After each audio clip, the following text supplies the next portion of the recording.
3927 칼럼 제21회 법이 모든 사람에게 공평하고 정의롭게 적용되고 있을까요?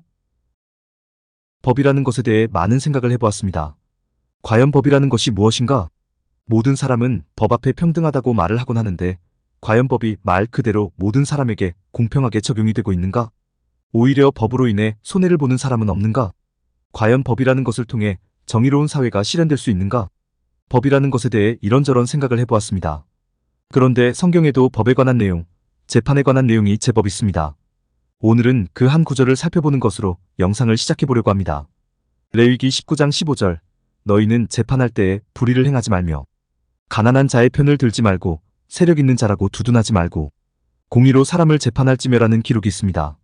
간단히 압축해서 표현하자면 모든 사람에 대해 공평과 정의로, 즉 아주 공명정대하게 재판해야 한다는 하나님의 권고 말씀입니다. 하나님의 말씀이니까 당연히 맞는 말씀일 것입니다. 그런데 저는 아주 솔직히 말해서 가난한 자의 편을 들지 말고라는 이 말씀이 잘 이해가 가지 않습니다.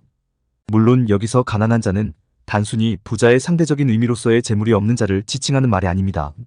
재물은 물론 권력, 지혜, 지식, 가족, 친인척 등이 없는 사회적 약자를 통칭하는 말로 성경은 이들 사회적 약자를 보통 객, 고아, 과부로 표현합니다. 그런데 성경에는 객이나 고아나 과부를 보호해 주어야 한다는 말씀이 정말 많이 있습니다. 몇 개 예를 들어보겠습니다. 신명기 10장 18절 고아와 과부를 위하여 정의를 행하시며 나그네를 사랑하여 그에게 떡과 옷을 주시나니라고 기록하고 있고, 신명기 14장 29절 너희 중에 분깃이나 기업이 없는 레위인과 내 성 중에 거류하는 객과 및 고아와 과부들이 와서 먹고 배부르게 하라. 그리하면 네 하나님 여호와께서 내 손으로 하는 범사에 내게 복을 주시리라라고 기록하고 있습니다.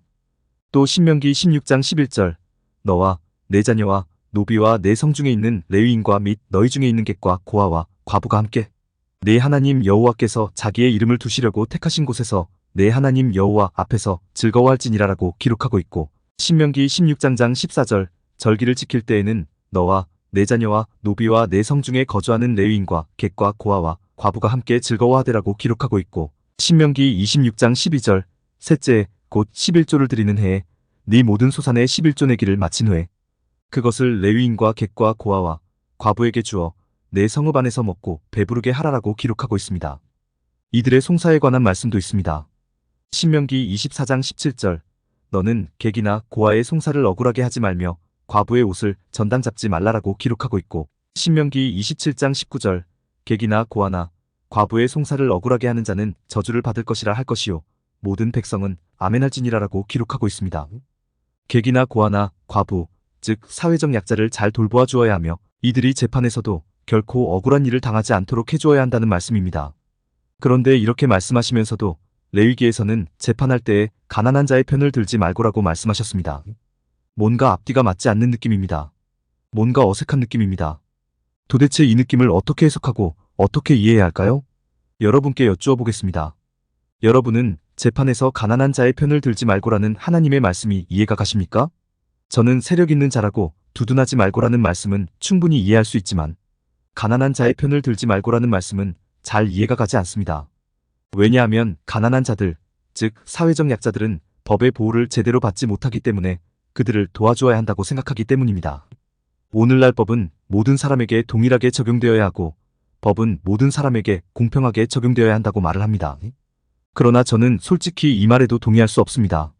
왜냐하면 법 자체에 이미 불공평이 가득하기 때문입니다. 법 자체에 이미 불공정이 가득하기 때문입니다. 법을 만드는 사람들이 어떤 사람들입니까?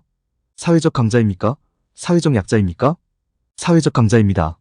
즉 법을 만들 때부터 그 법에는 이미 사회적 강자들의 유익과 사회적 강자들의 이익을 반영하려는 내용이 들어갈 수밖에 없는 것입니다. 모든 사람의 유익과 이익을 위한 법을 만든다고 하지만 절대로 그렇지 않습니다. 법을 만드는 사람들 자신들의 유익과 이익부터 우선 고려하게 되어 있습니다. 그럴 리가 있어? 라고 반문하실 분이 혹시 계실지 모르겠습니다. 그러나 증거가 있습니다. 우리나라에서 법을 만드는 곳이 어디입니까? 바로 국회입니다. 그런데 국회에서 법을 순조롭게 만들어냅니까? 그렇지 못합니까? 그렇지 못합니다. 순탄하게 만들어냅니까? 그렇지 못합니까? 그렇지 못합니다. 왜 그렇지 못합니까? 법을 만드는 국회의원들의 생각이 다 다르기 때문입니다. 이 법을 만들었을 때 나에게 혹은 나의 가족에게 혹은 우리 조직에게 득이 될지 실이 될지를 전부 따지게 되어 있고 각자가 이렇게 따지다 보니까 모든 사람을 위한 온전한 법이 만들어질 수 없는 것입니다. 법을 집행하는 사람들도 똑같습니다. 법을 집행하는 대표적 사람들이 감사와 경찰입니다. 그런데 이들이 사회적 강자입니까? 사회적 약자입니까? 사회적 강자입니다. 사회적 강자라면 같은 강자의 유익과 이익을 더 보호하겠습니까? 약자의 유익과 이익을 더 보호하겠습니까? 강자의 유익과 이익을 더 보호하게 되어 있습니다. 저 스스로 부정하고 싶지만 부정하기가 참으로 어렵습니다. 어쩔 수 없는 냉정한 현실입니다. 또 법을 판단하여 적용하는 사람들도 똑같습니다.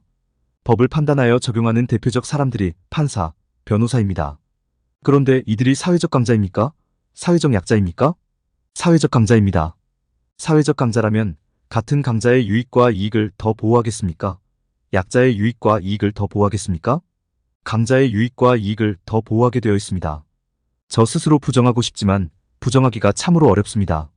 어쩔 수 없는 냉정한 현실입니다. 법을 만들 때도 사회적 강자를 지키기 위한 논리가 들어가 있고 법을 집행할 때도 사회적 강자를 지키기 위한 논리가 들어가 있고 법을 판단해서 적용할 때도 사회적 강자를 지키기 위한 논리가 들어가 있습니다.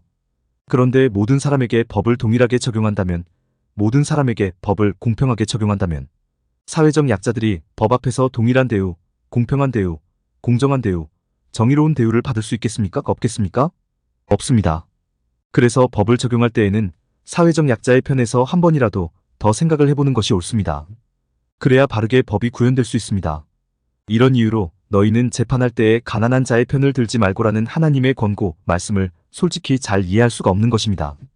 가난한 자의 관점에서 한 번이라도 더 생각해 보아야 하는데 그렇게 해도 법이 제대로 구현되지 못하는데 그러지 말라고 하니 잘 이해할 수가 없습니다. 그런데 하나님께서 사람이 이해할 수 없는 말씀을 하실 분이 아닙니다. 하나님께서 앞뒤가 맞지 않는 말씀을 하실 분이 아닙니다. 그렇다면 너희는 재판할 때에 가난한 자의 편을 들지 말고라는 말씀에 들어가 있는 참 의미는 과연 무엇일까요? 이 말씀을 하신 하나님의 의도는 과연 무엇일까요? 하나님께서 이 말씀을 하신 배경에는 두 가지 전제 조건이 충족되어야 한다는 것을 반드시 기억하셔야 합니다. 첫 번째는 재판의 기준이 되는 법의 완전성입니다. 두 번째는 완전한 법을 누구에게나 공평하게 적용해야 한다는 적용의 완전성입니다. 즉 법의 완전성과 법 적용의 완전성이 확보되었을 때 너희는 재판할 때에 가난한 자의 편을 들지 말고라고 말씀하실 수 있는 것입니다. 그런데 사람이 이렇게 할 수 있습니까? 없습니까? 없습니다. 사람이 만든 법은 태생적으로 불완전하고 사람의 법 집행과 법 적용은 원천적으로 차별이 있을 수밖에 없습니다. 따라서 이 말씀은 단순히 재판의 방식에 대해 말씀하시는 게 아니라 먼저 하나님을 알아야 한다는 말씀이고 하나님을 기준 삼아 매사에 임해야 한다는 말씀이 되는 것입니다. 그래서 덧붙는 말씀이 공의로 사람을 재판할지며라는 말씀입니다. 공의 즉 하나님의 심정과 마음, 하나님의 성품과 속성, 하나님의 가치와 원리로 재판에 임하라는 것입니다. 공의, 이것이 너무나도 중요합니다. 법 자체보다도 100배, 1000배, 10,000배 더 중요합니다. 그런데 우리는 하나님의 말씀을 아주 많이 오해합니다. 하나님께서도 재판할 때에는 세력 있는 자를 두둔하지 말고 가난한 자의 편을 들지 말라고 하셨다. 따라서 모든 사람에게 법은 공평하게 적용되어야 한다. 이렇게 오해합니다. 그래도 여기까지는 좋습니다. 법 자체가, 법 집행이, 법 적용이 태생적으로 공평할 수 없지만 세력 있는 자를 두둔하지 않고 가난한 자의 편을 들지 않으면 그나마 다행입니다. 그런데 오늘날 우리의 현실은 어떻습니까? 오히려 세력 있는 자를 더 두둔하고 있고 오히려 세력 있는 자의 편을 더 들고 있지 않습니까? 법 자체에도 세력 있는 자들의 유익과 이익이 더 많이 반영되어 있는데 집행까지, 적용까지 이렇게 하고 있으니 오늘날 가난한 자들은 온전히 살아갈 수가 없는 것입니다. 오늘날 가난한 자들은 법으로 인해 더 억울함을 당할 수도 있는 것입니다. 사적 보복이 발생하는 한 이유이기도 합니다. 하나님께서 왜 너희는 재판할 때에 불의를 행하지 말며 가난한 자의 편을 들지 말고 세력 있는 자라고 두둔하지 말고 공의로 사람을 재판할지며라고 말씀하셨는지 그 말씀의 의미를 곰곰이 되새겨보는 오늘 하루가 되었으면 정말 좋겠습니다. 공감이 되었다면 구독과 좋아요, 알림 설정 부탁드립니다. 하나님의 말씀을 바르게 전하는데 큰 도움이 될 것입니다. 평등하고 공정하며 정의롭고 행복한 세상을 이루는데 큰 도움이 될 것입니다.